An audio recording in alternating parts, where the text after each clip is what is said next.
Saudaraku, tidak ada yang tetap, semua berubah. Kalaupun ada yang tetap, adalah perubahan itu sendiri. Inilah yang dimaksudkan oleh filsuf Herakleitos ketika ia mengatakan, Pantare kai auden mene. Tetapi sebagai orang Kristen kita yakin bahwa kasih Tuhan kita tidak pernah berubah. Yesaya menyebutkan, sebab biarpun gunung-gunung beranjak dan bukit-bukit bergoyang, tetapi kasih setiaku tidak akan beranjak daripadamu, dan perjanjian damaiku tidak akan bergoyang. Firman Tuhan yang mengasihani engkau. Yesaya 54 ayat yang ke-10. Mari kita semua memuji namanya.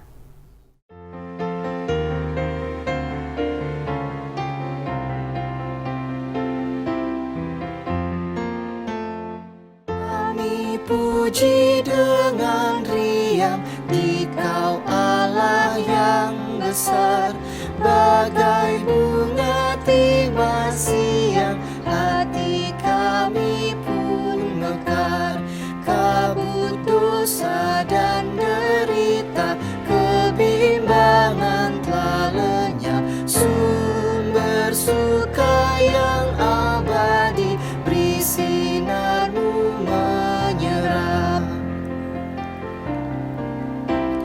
Kau memberi, kau mengampuni, kau limpahkan rahmat-Mu. Sumber air hidup ria, lautan kasih dan restu. Yang mau hidup dalam kasih, kau jadikan milik-Mu.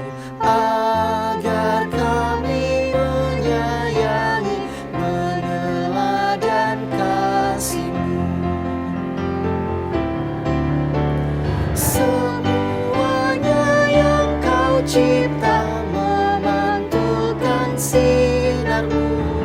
Para malak tata surya naikkan puji bagi-Mu. Padang, hutan, dan samudra, bukit, gunung, dan lembah, marga satwa bergembira, ngajak kami pun serta.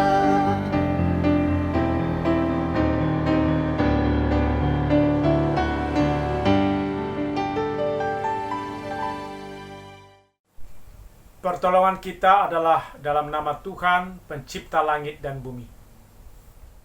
Amin, amin, amin, amin, amin, amin. Kasih karunia dan damai sejahtera dari Allah Bapa kita dan dari Tuhan Yesus Kristus menyertai kita.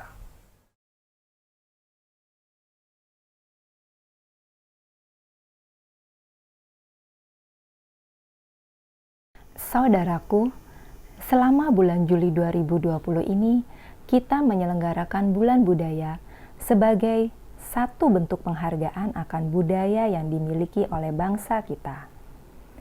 Budaya adalah suatu cara hidup yang berkembang dan dimiliki bersama oleh sebuah sekelompok orang dan diwariskan dari generasi ke generasi. Budaya dalam bentuknya seperti sekarang ini terjadi karena sebuah proses yang panjang telah terjadi. Satu hal yang seringkali kita hadapi adalah kekagetan atau kegagapan. Karena terjadinya perubahan drastis atau pola hidup cara baru. Sebut saja tatanan baru di dalam kondisi normalitas di tengah transisi PSBB akibat pandemi COVID-19 ini. Banyak orang yang nampaknya tidak siap dengan protokol kesehatan yang ditetapkan oleh pemerintah. Sehingga mereka memilih untuk tetap tanpa masker kesehatan dan tidak melakukan distancing atau pembatasan jarak aman kesehatan. Namun, sebagai orang Kristen kita harus yakin bahwa meskipun semua berubah, namun Tuhan kita tidak pernah berubah. Dialah yang akan menuntun kita memasuki berbagai macam keruahan yang ada. Oleh karena itu, kita bisa mengatakan, perubahan siapa takut?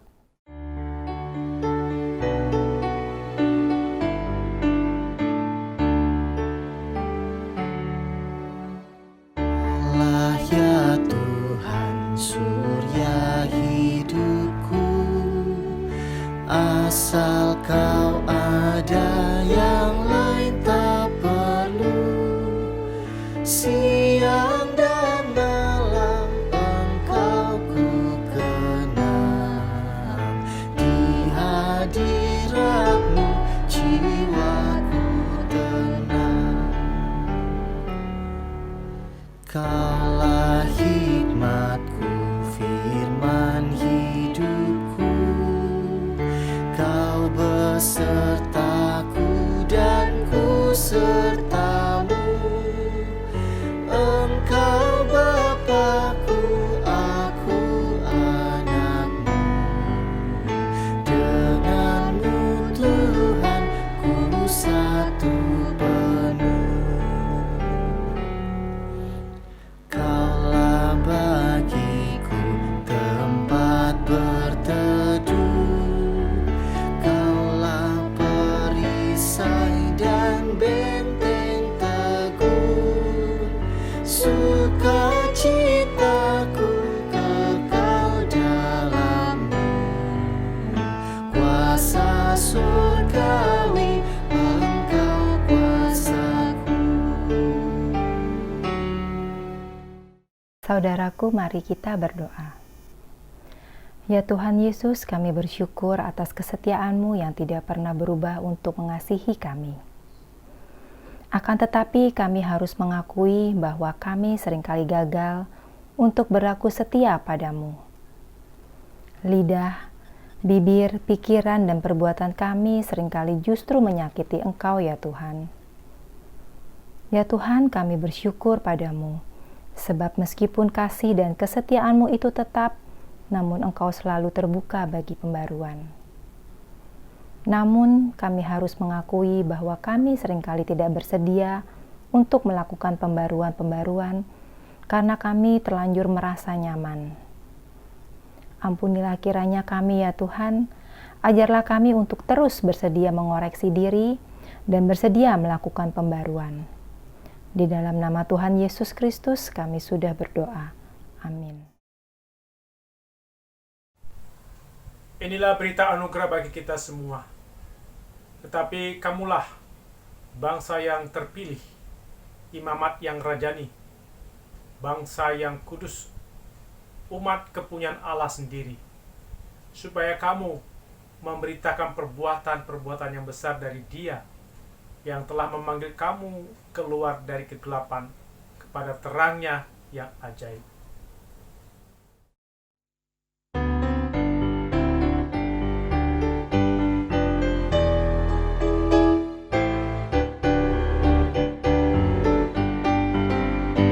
Perubahan besar di kehidupanku sejak Yesus di hatiku.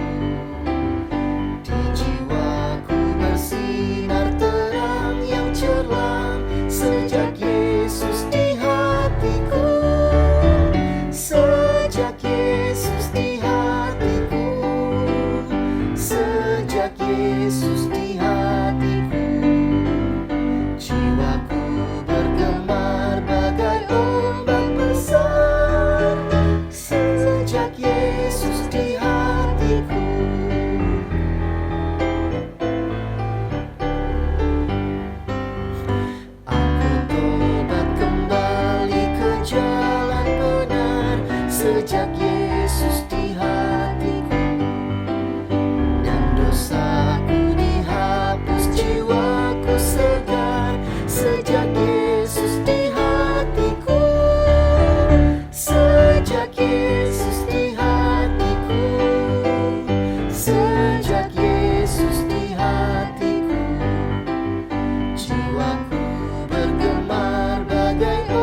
marilah kita berdoa untuk pelayanan firman. Ya Tuhan, kami bersyukur pada saat ini kami boleh bersekutu bersama-sama. Kami mau merenungkan firman Tuhan yang akan menguatkan kami, yang membawa perubahan bagi kami. Biarlah pada saat kami membaca dan merenungkannya, Roh Kudus menolong kami, membukakan hati kami, melembutkan hati kami, agar menerima firman yang membawa perubahan dalam kehidupan kami, yang memberi kebahagiaan bagi kami. Roh Kudus juga menolong hamba-Mu dalam menjelaskan kebenaran firman, sehingga dapat diterima oleh anggota jemaat untuk bertumbuh, berbuah dalam kehidupan sehari-hari. Berbicaralah Tuhan, kami siap mendengarnya. Dalam Yesus kami telah berdoa. Amin. Kita membaca dari Matius pasal 11 ayat 16 sampai 19, kemudian dilanjutkan ayat 25 sampai 30.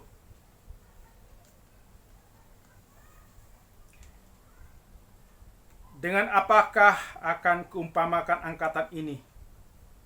Mereka itu seumpama anak-anak yang duduk di pasar dan berseru kepada teman-temannya, "Kami meniup seruling bagimu, tetapi kamu tidak menari. Kami menyanyikan kidung duka, tetapi kamu tidak berkabung." Karena Yohanes datang, ia tidak makan dan tidak minum, dan mereka berkata, ia kerasukan setan. Kemudian Anak Manusia datang, ia makan dan minum, dan mereka berkata, lihatlah, ia seorang pelahap dan peminum, sahabat pemungut cukai dan orang berdosa. Tapi hikmat Allah dibenarkan oleh perbuatannya.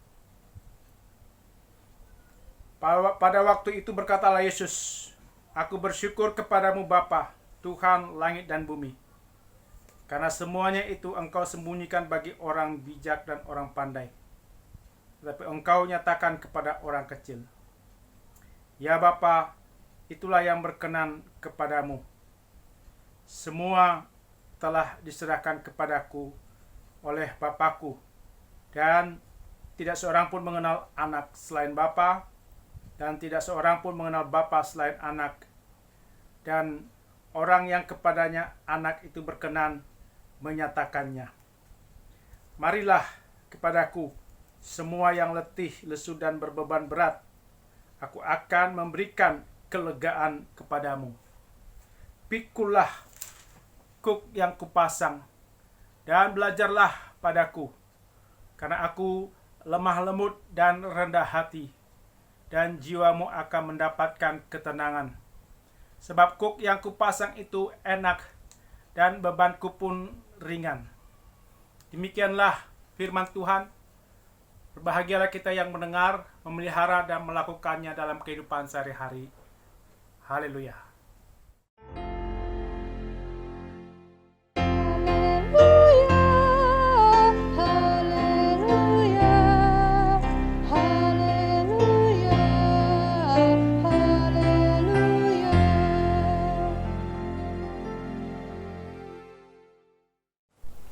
Salam sejahtera untuk kita semua.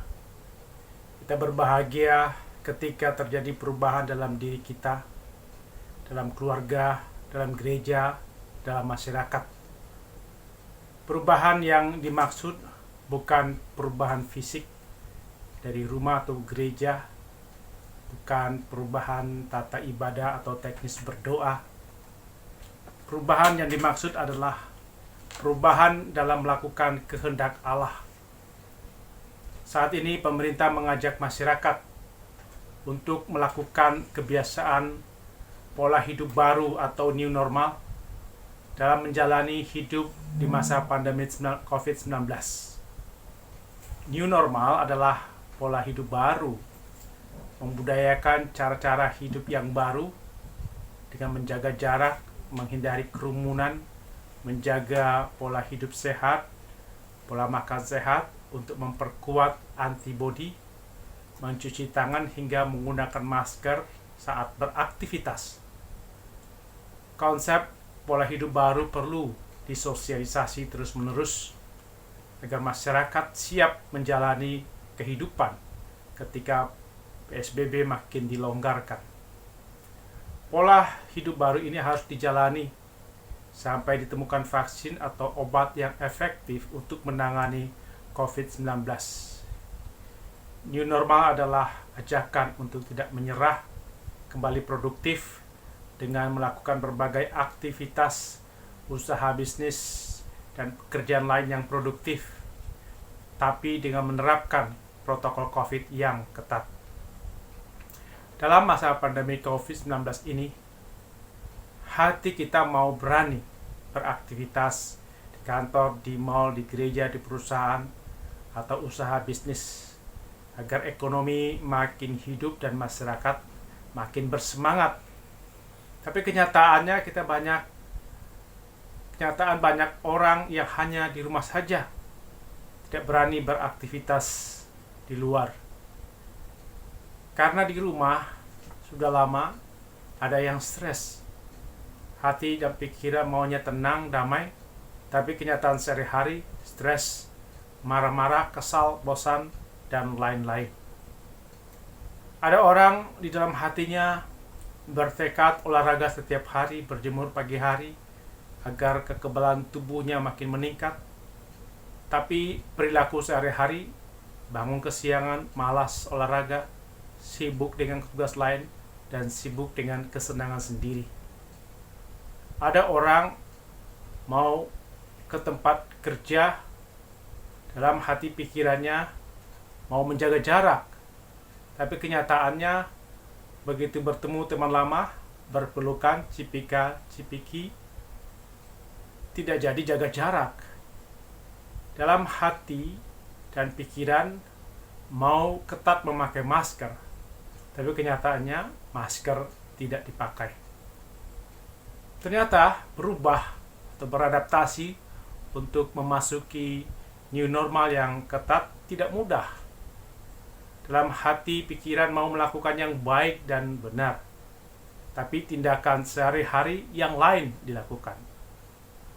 Sama halnya dengan Bapak T yang diabetes, bertekad dalam hati bahwa tidak akan makan atau meminum sesuatu yang banyak kandungan gula karena dia ingin sehat.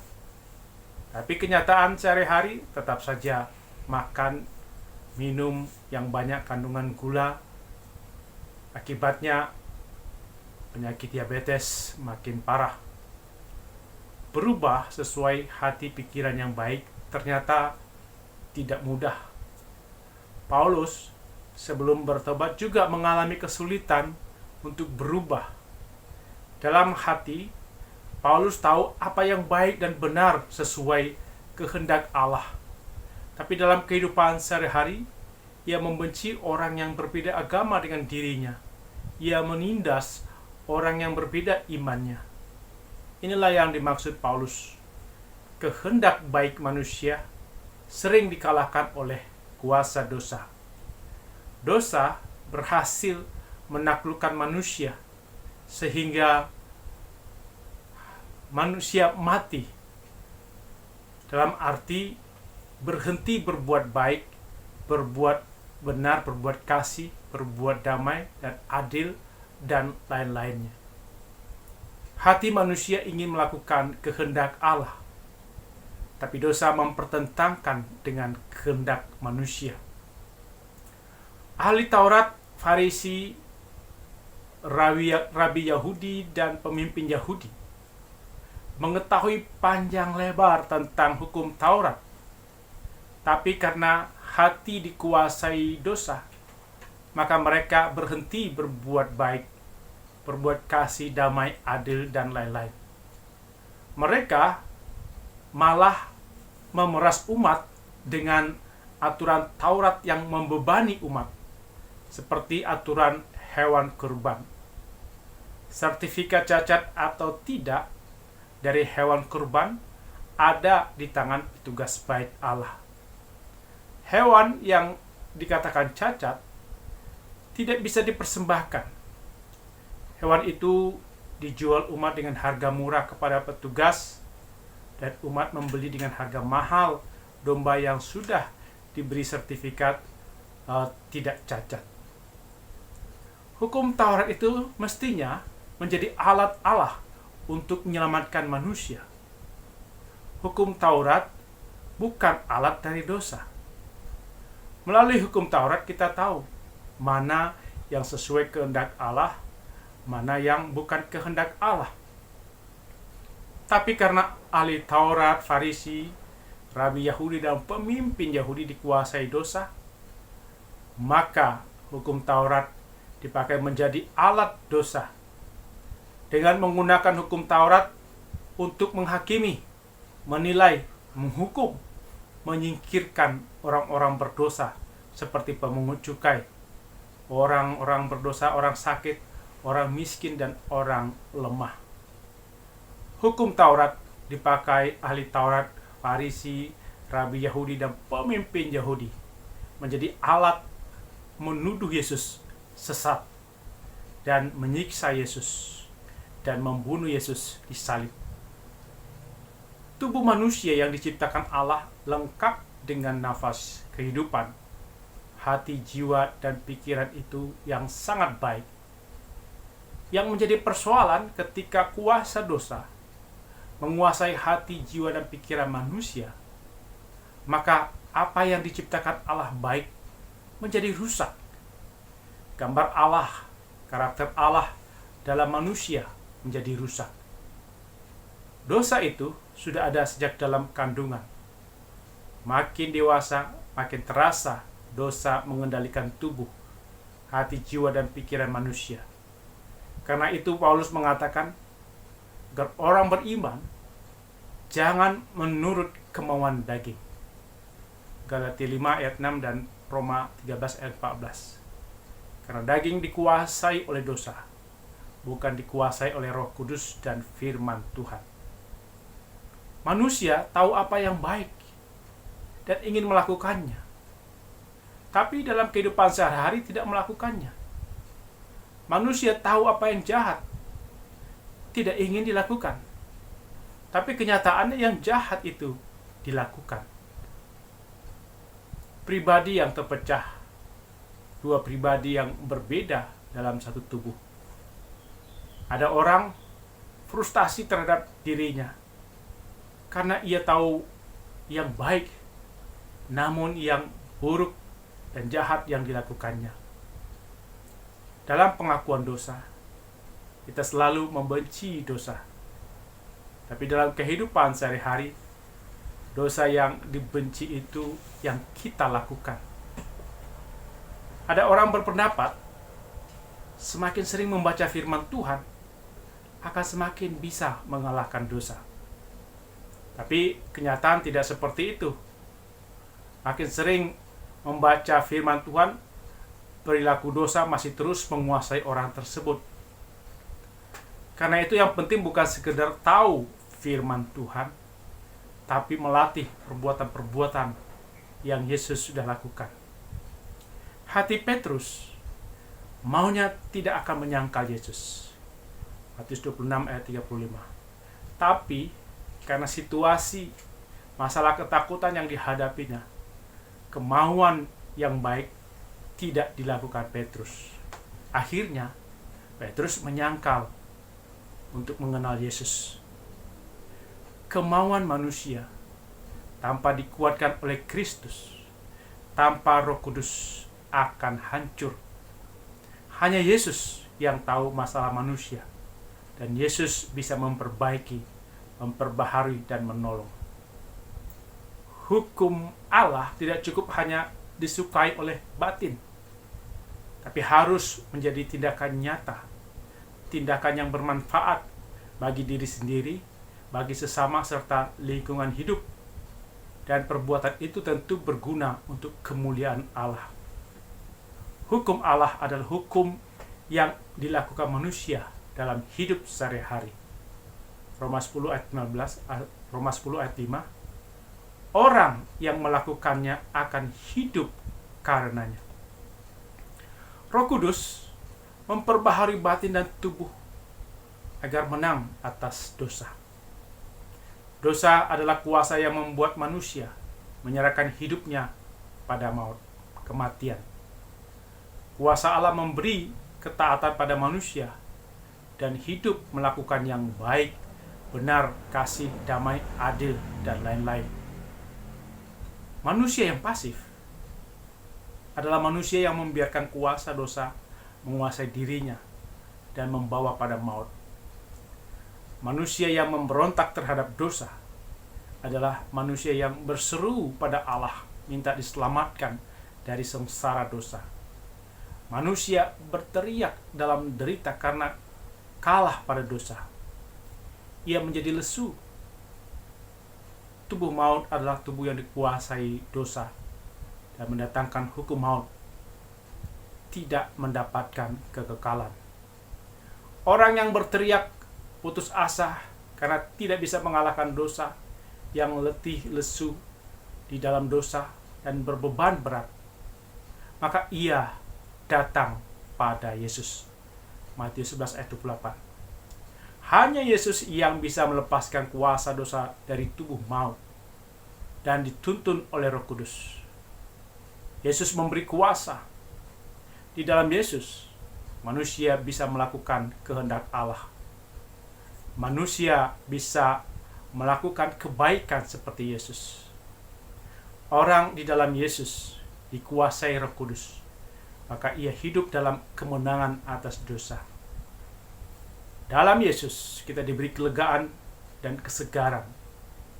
Bagi orang yang percaya pada Yesus, maka hidup di luar Kristus sangat menderita.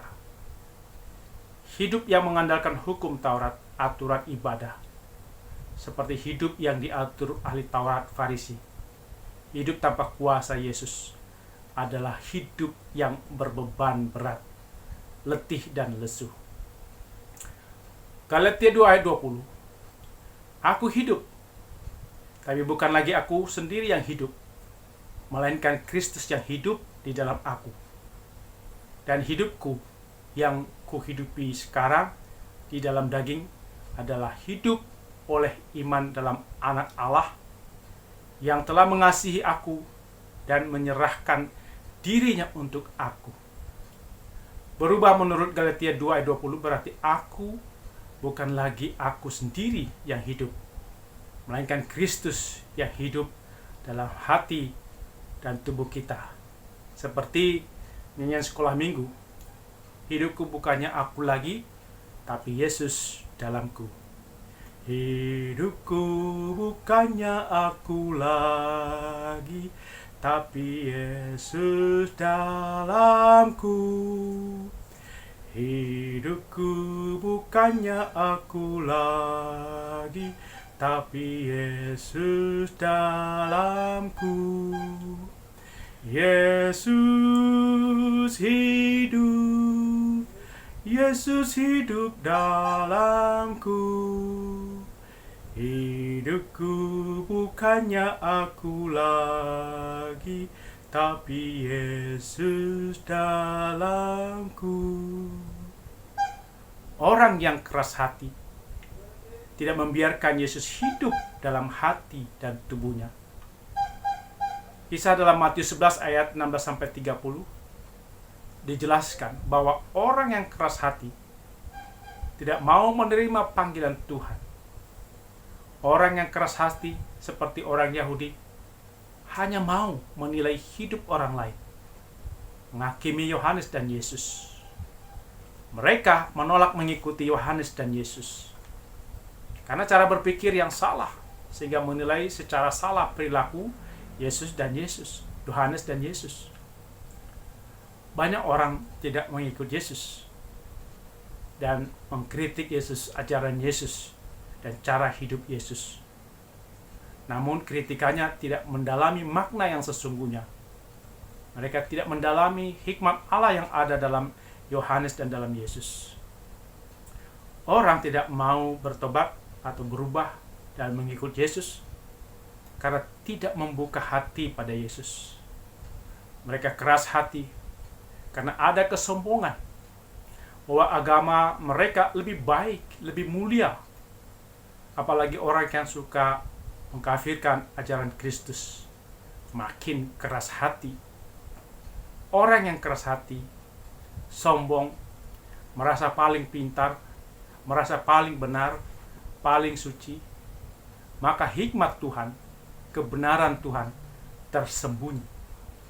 Hikmat Tuhan, kebenaran Tuhan terbuka dan diterima oleh orang yang rendah hati. Tidak merasa paling suci, paling pantas masuk surga. Tidak merasa paling benar dan paling mulia dalam keagamaan. Ahli Taurat, Rabi Yahudi Farisi, merasa paling tahu kehendak Allah, merasa paling bijak, paling suci. Lukas 18 ayat 11. Orang Farisi itu berdiri dan berdoa dalam hatinya begini, "Ya Allah, aku mengucap syukur kepadamu, karena aku tidak sama seperti semua orang lain, bukan perampok, bukan orang lalim, bukan pezina, dan bukan juga seperti pemungut cukai ini." Mereka ini merasa paling pantas menjadi hakim, penilai, dan penghukum. Orang yang sombong keras hati, tidak mau diajarkan Yesus, tidak mau dituntun Roh Kudus, maunya ikut pikiran dan kehendak sendiri. Orang yang sombong dengan pengetahuannya hanya mengikuti pengetahuan yang dimiliki, tidak mau menerima ajaran Yesus. Kaum intelektual merasa paling bijak, paling tahu tentang masalah hidup. Mereka tidak membutuhkan Tuhan Yesus. Yesus bukan membenci ilmu pengetahuan intelektual, tapi Yesus membenci kesombongan intelektual. Orang sombong secara intelektual menolak Yesus dan ajarannya, bahkan suka mencemooh Yesus dan ajarannya. Orang yang rendah hati, yang sadar dirinya berdosa, tidak punya kekuatan kebanggaan dari dirinya sendiri, maka ia membutuhkan dan menyambut Yesus. Seperti pemungut cukai yang rendah hati, sadar dirinya berdosa di hadapan Tuhan.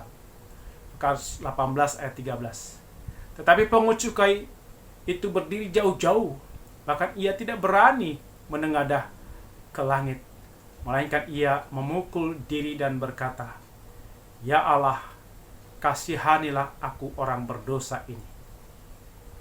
Bukan kepandaian yang ditolak Yesus, tapi kesombongan yang ditolak. Bukan kebodohan yang diterima Yesus, tapi kerendahan hati. Pemungut cukai bukan orang bodoh, tapi cerdik, bukan orang malas, ia rajin tekun, namun ia rendah hati. Orang yang rendah hati adalah tanah yang subur bagi firman Tuhan. Hati yang sombong adalah tanah yang keras, berbatu, sulit firman Tuhan bertumbuh.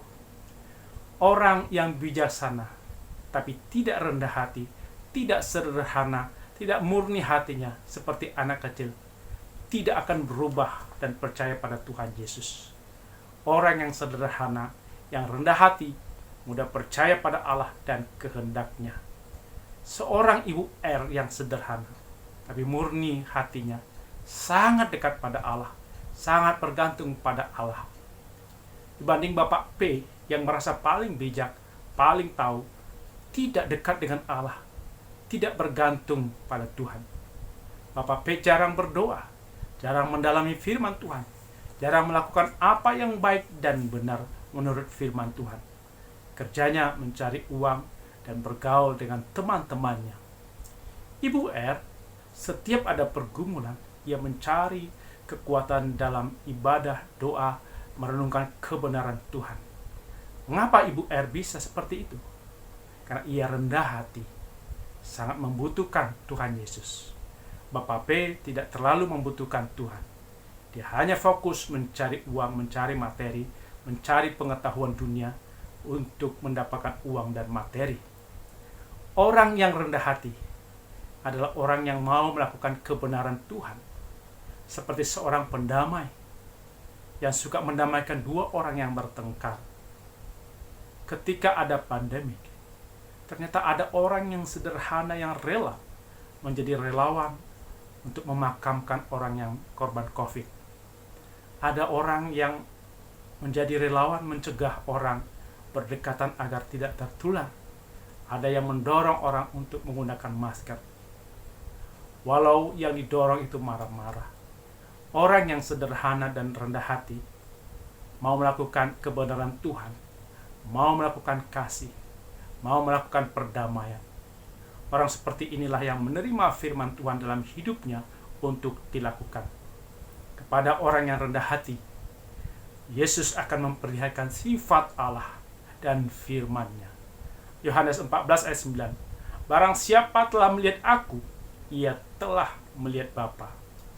Orang yang sombong akan mencari sendiri tentang Allah, tapi tidak pernah mengenal Allah dan firman-Nya.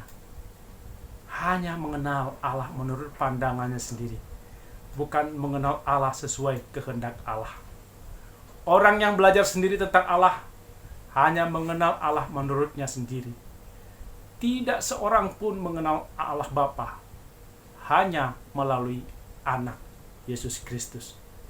Sebab Yesus memperkenalkan Allah bukan dengan kata-kata saja, tapi melalui hidup sehari-hari Yesus. Dalam Yesus, kita mengenal isi hati Allah, kehendak Allah, sifat Allah. Allah itu bukan manusia, tidak ada wajah, tidak ada hidup, tidak ada tangan. Allah hanya dikenal melalui firman dan roh Allah. Dan firman itu menjadi manusia dalam Yesus. Orang yang berusaha sendiri mencari Allah akan letih lesu dalam beragama, beribadah, dan mengikuti aturan agama.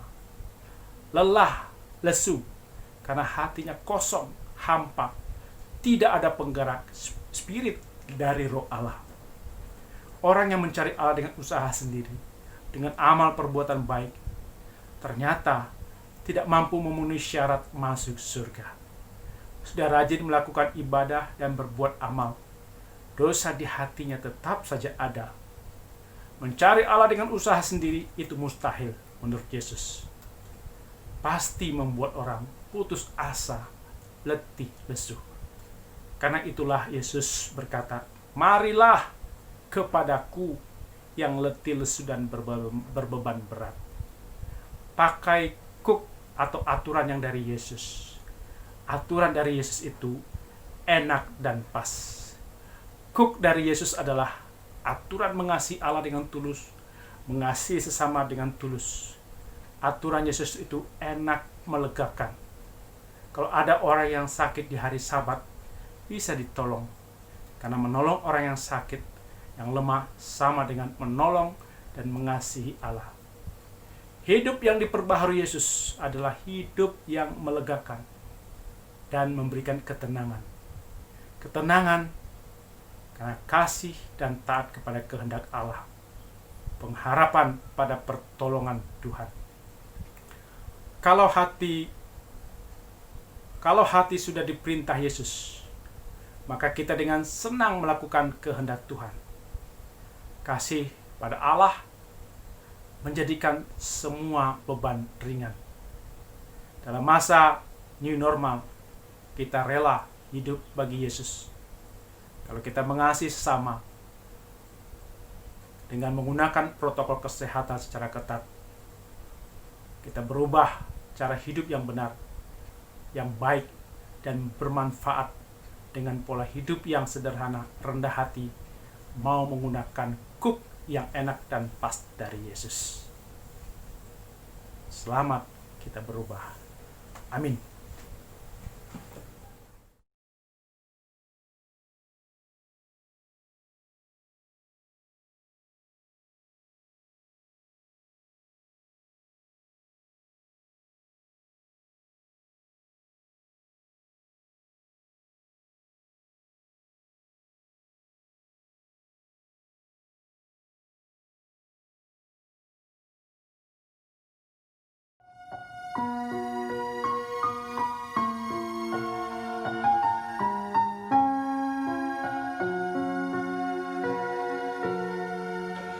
In the book there is a flower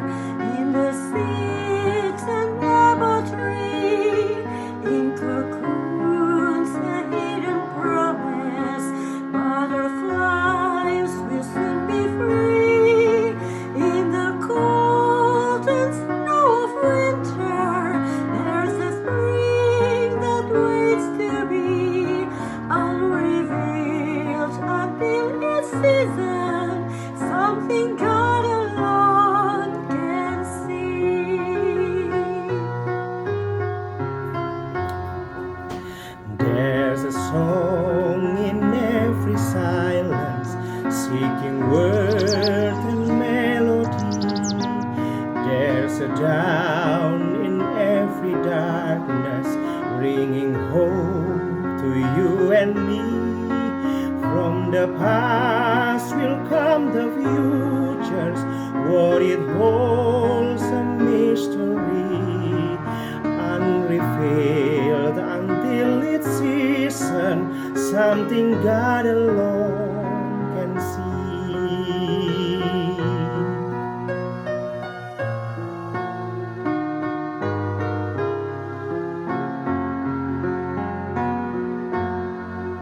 In our ends is our beginning, in our time infinity, in our doubts there is believing, in our life eternity, in our death the resurrection, at the last a victory, unrevealed until its season, something God alone can see.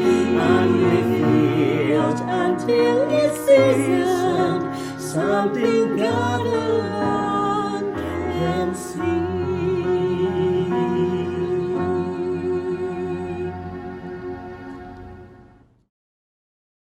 Saudaraku, dengan terus meyakini bahwa Kristus telah melakukan karya bagi keselamatan dunia ini, maka mari kita mengakui iman percaya kita dengan mengatakan, "Aku percaya kepada Allah, Bapa yang Maha Kuasa, Khalik langit dan bumi, dan kepada Yesus Kristus, Anaknya yang tunggal, Tuhan kita, yang dikandung daripada Roh Kudus, lahir dari anak darah Maria, yang menderita sengsara di bawah pemerintahan Pontius Pilatus, disalibkan, mati dan dikuburkan, turun ke dalam kerajaan maut.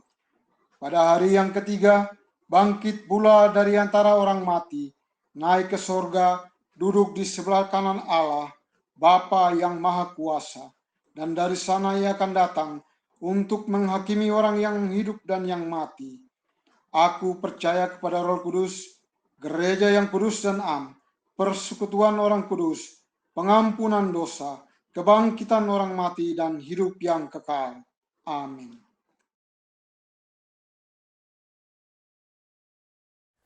Marilah kita menaikkan doa syafaat. Kami bersyukur ya Tuhan untuk persekutuan yang boleh dilakukan di mana Tuhan hadir melawat kami dalam setiap keluarga kami di lingkungan GKI Kuitang dan gereja lain. Kami percaya kehadiran Tuhan memberikan kekuatan bagi kami, menghiburkan kami, dan menuntun kami ke jalan yang benar. Kami berdoa ya Tuhan, agar setiap kami pribadi dan keluarga kami, seluruh anggota gereja, mengalami pembaharuan melalui firman, melalui kuasa Roh Kudus. Dan biarlah kami terus belajar rendah hati, terbuka untuk firman-Mu. Dan kami bergantung kepada kuasa firman Tuhan.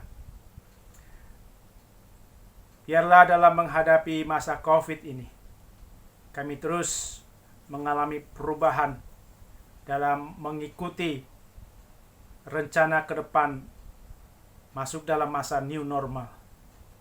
Berkati kami semua ya Tuhan untuk mempersiapkan diri. Berkati juga masyarakat kami mempersiapkan diri memasuki masa new normal, sehingga kami boleh beraktivitas produktif dengan menggunakan protokol kesehatan yang ketat. Kami berdoa untuk setiap anggota jemaat yang sakit, yang lemah. Tuhan berkati agar dikuatkan, dipulihkan dari sakit penyakitnya. Demikian juga yang lanjut usia, kuatkan mereka ya Tuhan dalam menghadapi kehidupan di tengah pandemi ini. Kami juga berdoa untuk mereka yang berduka, keberkati dan hiburkan setiap mereka yang berduka. Biarlah kami juga mampu ya Tuhan menjadi alat yang saling menguatkan satu dengan yang lainnya. Kami juga berdoa ya Tuhan untuk setiap anak-anak yang belajar dari tingkat TK, SD, SMP, SMA, kuliah. Tuhan persiapkan mereka menyelesaikan tugas-tugasnya dengan baik agar mereka berhasil dalam studi mereka. Kami juga berdoa ya Tuhan untuk setiap pergumulan dari keluarga, masalah ekonomi, masalah-masalah yang dihadapi dalam keluarga. Tuhan berkati. Kami berdoa ya Tuhan untuk setiap pergumulan dari anggota jemaat kami yang bekerja, yang melakukan usaha bisnisnya. Tuhan berkati satu persatu agar mereka diberikan hal-hal yang baik, mereka berhasil dalam pekerjaan dan tugas-tugas mereka. Demikian Tuhan pelihara setiap keluarga dalam membangun relasi, dalam membangun pembinaan rohani, di pembinaan spiritualitas di dalam keluarga mereka, agar bertumbuh terus iman dan juga kesaksian pelayanan dan bersekutu bersama-sama. Kami berdoa ya Tuhan untuk setiap orang yang sedang sakit karena COVID ini. Kuatkan mereka ya Tuhan yang ada di rumah sakit atau yang di rumah, agar mereka merasakan jamahan Tuhan dan mereka tidak sendirian, merasa mendapatkan kekuatan dari Tuhan. Kami juga berdoa ya Tuhan untuk pemerintah, instansi yang membantu mengatasi pandemik ini. Biarlah berikan hikmat kebijaksanaan bagi pemerintah kami, bagi instansi kami, baik pemerintahan pusat maupun di daerah, agar diberikan strategi yang terbaik untuk mengatasi pandemik ini, termasuk penelitian-penelitian untuk menemukan obat atau vaksinnya. Demikian juga kami berdoa untuk masyarakat agar mampu menjalani kehidupan dengan protokol kesehatan dan berani ya Tuhan menjalani kehidupan normalitas yang baru ini dengan menggunakan protokol kesehatan yang ketat ini. Biarlah kami berubah ya Tuhan untuk lebih tekun, teliti dalam menggunakan protokol kesehatan ini, sehingga semakin berkuranglah orang yang tertular dengan COVID ini. Kami berdoa untuk para dokter, untuk para perawat tenaga laboratorium, dan siapapun yang bekerja, merelawan yang ada di rumah sakit dan dimanapun juga. Yang Tuhan berkati upaya yang mereka lakukan, berikan kekuatan dan kesehatan bagi mereka. Demikian juga berkati keluarga mereka yang menantikan mereka, berikan kekuatan, kesehatan, dan kesabaran selalu. Demikian juga mereka yang terdampak dari COVID ini, para pekerja harian, para pedagang, buruh dan profesi yang lainnya yang terdampak ya Tuhan dan berkurang pendapatan mereka. Berikan pertolongan dan pemeliharaan Tuhan melalui upaya-upaya yang bisa mereka lakukan agar mereka mendapatkan juga penghasilan mereka. Demikian juga para pengusaha agar diberikan hikmat juga ya Tuhan untuk mengelola usahanya agar berhasil dan mempertahankan karyawannya dan dijauhkan dari upaya untuk mem-PHK karyawannya. Tolong ya Tuhan berikan jalan keluar bagi perusahaan-perusahaan ini. Kami juga berdoa ya Tuhan untuk persiapan GKI Kuitang dalam menyelenggarakan ibadah dan di masa transisi. Biarlah kami berhikmat untuk mempersiapkannya. Inilah doa kami yang kami naikkan dalam Yesus yang mengajarkan kami doa Bapa kami. Bapa kami yang di surga, dikuduskanlah namamu, datanglah kerajaanmu, jadilah kehendakmu di bumi seperti di surga. Berilah kami pada hari ini makanan kami yang secukupnya, dan ampunilah kami akan kesalahan kami, seperti kami juga mengampuni orang bersalah kepada kami. Dan janganlah membawa kami ke dalam pencobaan, tapi lepaskan kami daripada yang jahat. Karena Engkau yang punya kerajaan, kuasa, dan kemuliaan sampai selama-lamanya. Amin. Saudaraku, inilah firman Tuhan yang mendasari persembahan kita yang diambil dari 2 Korintus 8 ayat 7. Demikian. Maka sekarang sama seperti kamu kaya dalam segala sesuatu, dalam iman, dalam perkataan, dalam pengetahuan, dalam kesungguhan untuk membantu, dan dalam kasihmu terhadap kami. Demikianlah juga hendaknya kamu kaya dalam pelayanan kasih ini.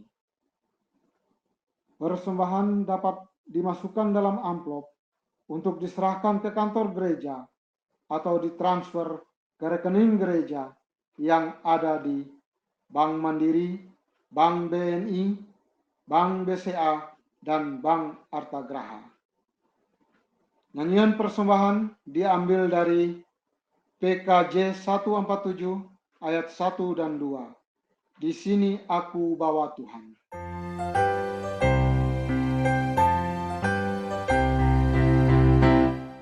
Sini aku bawa Tuhan, persembahan hidupku semoga berkenan. Berapalah nilainya Tuhan dibandingkan berkat-Mu yang telah Kau limpahkan. Terimalah Tuhan, oh terimalah Tuhan.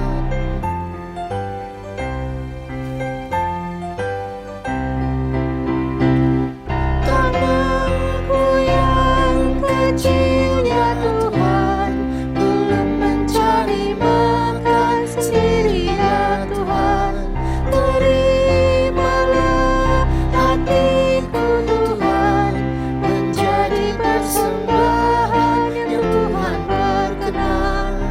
Terimalah Tuhan, oh terimalah Tuhan.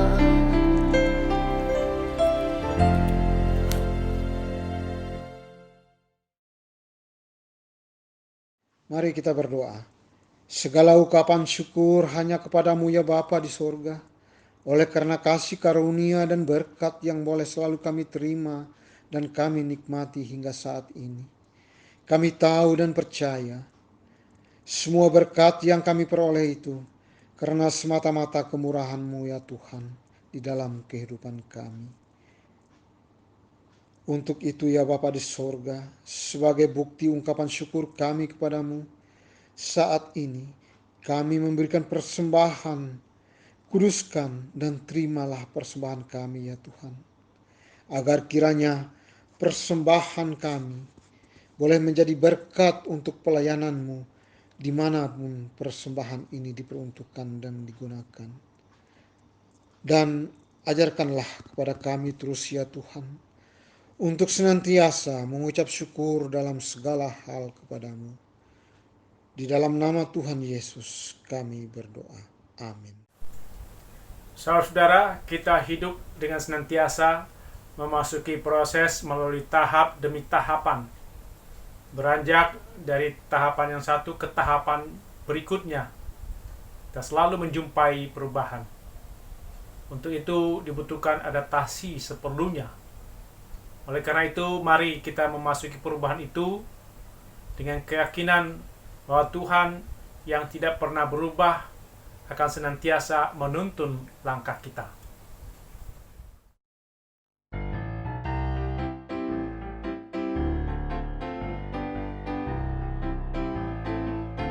Tiap langkahku diatur oleh Tuhan, dan tangan kasih-Nya memimpinku. Di tengah badai dunia menakutkan, hatiku tetap tenang teduh. Tiap langkah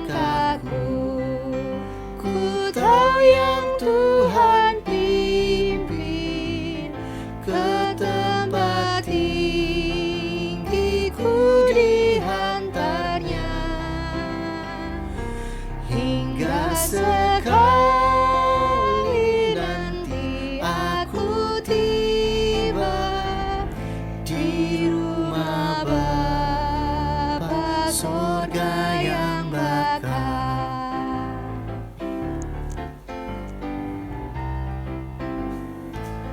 Di waktu imanku mulai goyah, dan bila jalanku hampir sesat,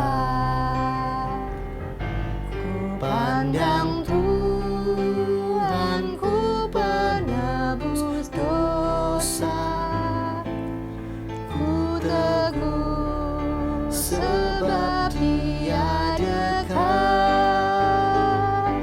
Tiap langkahku ku tahu yang Tuhan pimpin ke tempat tinggiku dihantarnya. Hingga sekali nanti aku tiba di rumah Bapa surga yang bakal.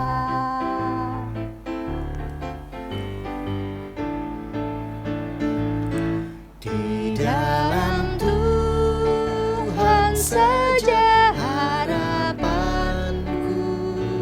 sebab di tangannya sejahtera. Dibukanya Yerusalem yang baru, kota Allah suci mulia. Tiap langkahku ku tahu yang Tuhan pimpin ke tempat tinggiku dihantarnya. Hingga sekali nanti aku tiba di rumah Bapa surga yang bakal.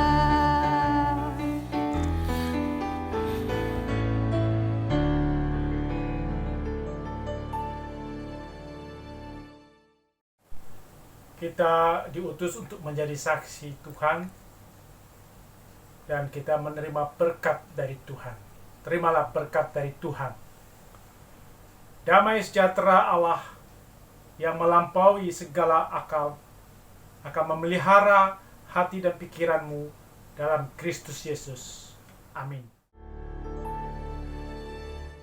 Haleluya, haleluya, haleluya, haleluya, haleluya, amin, amin, amin.